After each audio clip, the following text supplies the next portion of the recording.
আসসালামু আলাইকুম। ফেঁসে যাচ্ছেন মানবতা বিরোধী অপরাধ ট্রাইব্যুনালের chief prosecutor advocate Tajul Islam. এর মধ্যে তিনি যথেষ্ট বিতর্কের মধ্যে পড়ে গেছেন। একইভাবে বিতর্ক নিশ্চয়ই শুরু হবে তার যিনি প্রধান পরামর্শক ব্রিটিশ আইনজীবী টবি ক্যাটম্যান। এবং যেদিন থেকে অ্যাডভোকেট তাজুল ইসলামকে আন্তর্জাতিক যুদ্ধাপরাধ ট্রাইব্যুনালের চিফ প্রসিকিউটর হিসেবে নিয়োগ দেওয়া হয়েছে, সেদিন থেকেই আমি এই বিষয়ে কথা বলেছি বেশ কয়েকবার। এটি কি প্রতিহিংসার জায়গা থেকে এই ট্রাইব্যুনালে তাকেই চিফ প্রসিকিউটর করতে হলো? কি কারণে?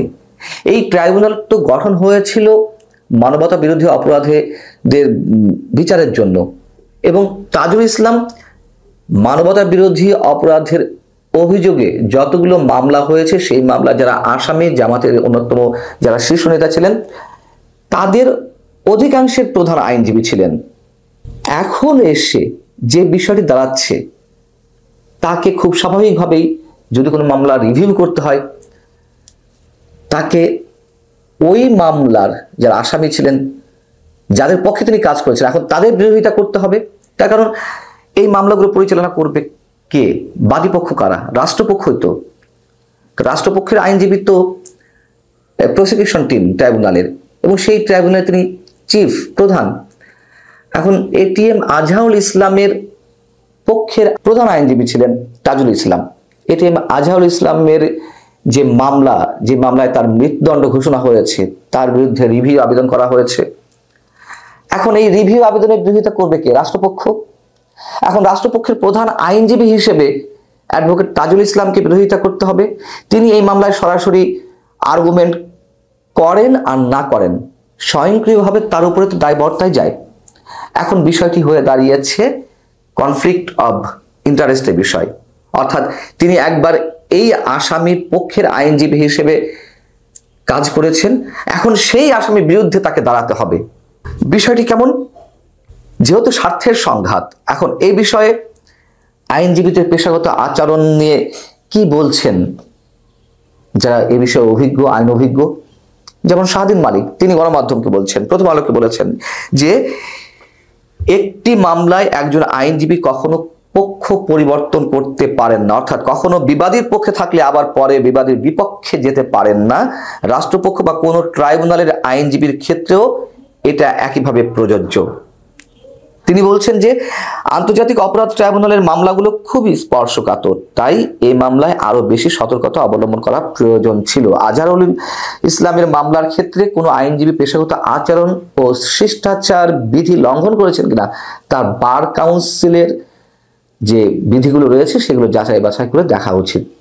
এখন বার কাউন্সিলের বিধিমালায় কি বলা আছে? যেহেতু বার কাউন্সিল হচ্ছে আইনজীবীদের পেশাগত আচরণ এবং শিষ্টাচারের বিষয়টি নিয়ন্ত্রণ করে, বার কাউন্সিলের যেই বিধি তার 2 নম্বর অনুচ্ছেদে বলা রয়েছে, বর্তমান মক্কেল বা পুরাতন মক্কেল, যে মক্কেলই হন না কেন, তার মামলা পরিচালনাকালে একজন আইনজীবী যদি মামলা সংক্রান্ত কোনো গোপনীয় তথ্যাদি সম্বন্ধে অবগত হয়ে থাকেন, তবে উক্ত আইনজীবী উক্ত তথ্য নির্ভর কোনো মামলায় উক্ত মক্কেলের বিরুদ্ধে বা বিপক্ষে আইনজীবী হিসেবে নিয়োজিত হতে পারবেন না। আবার 4 অনুচ্ছেদে বলা রয়েছে একজন আইনজীবী পরস্পর বিরোধী কোনো ব্যাপারে কোনো মক্কেলের প্রতিনিধিত্ব করতে পারবেন না। খুব সহজ।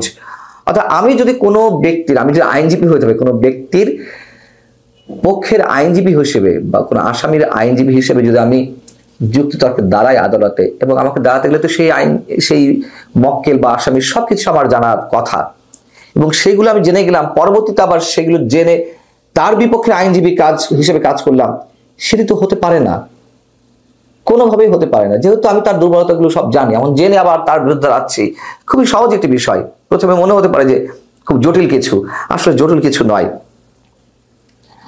অতএব কি করবেন এখন তাজুল ইসলাম? এবং এই advocate Tajul Islam chief prosecutor, তিনি কিন্তু এই ট্রাইব্যুনালেরই যে বিচারক টিম ছিলেন, বিচারক টিম ছিল, তাদের রুলের শিকার হয়েছিলেন, রুলের মধ্যে পড়েছিলেন, অর্থাৎ আদালত অবমাননা তিনি করেছিলেন।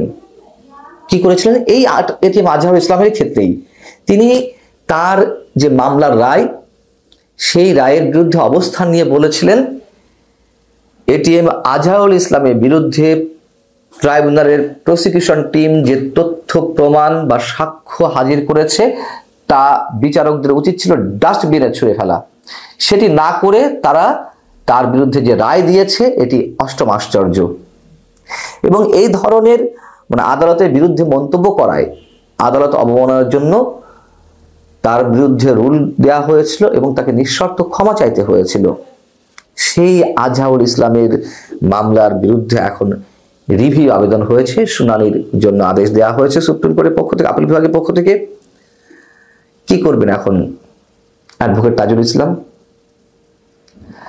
একই সঙ্গে টবি ক্যাডম্যানের কথা বলছিলাম। টবি ক্যাডম্যান তো জামাতের যে শীর্ষ নেতারা যারা মানবতা বিরোধী অপরাধে দায়ে অভিযুক্ত হয়ে আসামি হিসেবে যাদেরকে চিহ্নিত করা হয়েছিল, যাদের বিরুদ্ধে রায় দেওয়া হয়েছিল, তাদের লবিস্ট হিসেবে কাজ করেছেন বিভিন্ন জায়গায়, আল জাজিরা থেকে বিভিন্ন গণমাধ্যমে, আন্তর্জাতিক গণমাধ্যমে তিনি কথা বলেছেন।